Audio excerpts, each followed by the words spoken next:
The unfaithful wife filed for divorce and swept into the courtroom, her hand clasped in her lover's, laughter on her lips, until the judge began to read the list of her husband's assets.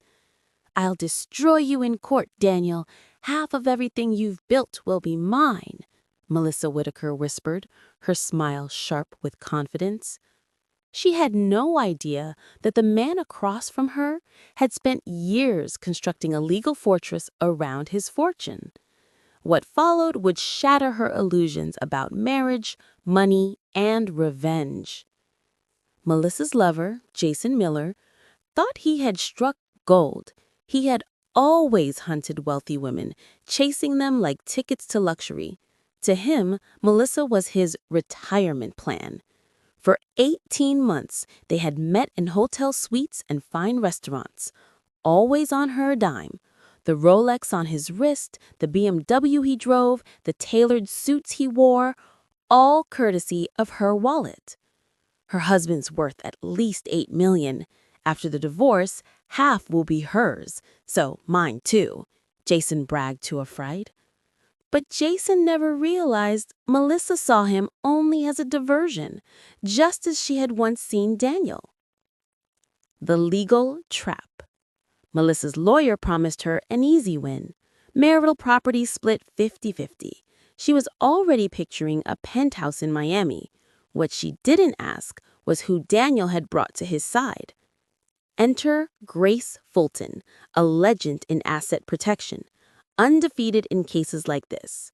On her office walls hung maps of trusts and shell companies built long before Daniel ever said, "I do."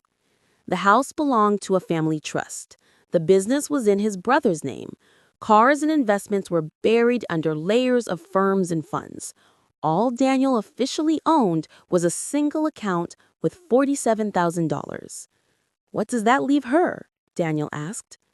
"A car, a joint account with $150,000, and personal belongings," Grace replied, calm as stone.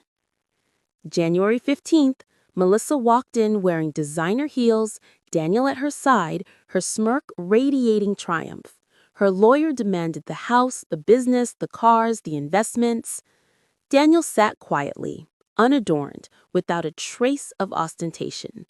His attorney rose and presented a folder of documents, notarized trusts, signatures, and dates long predating the marriage. The judge studied the papers and delivered the verdict without hesitation. All assets protected. The only marital property to divide was a $150,000 account. Melissa went pale. Jason's forehead beaded with sweat. Their fairy tale of millions dissolved in an instant. 2 months later, Melissa sat in a shabby apartment, drowning in debt, driving a battered Honda. Jason had vanished, taking every gift she had ever bought him. Daniel, meanwhile, carried on exactly as before. His house, his business, his peace of mind. Intact.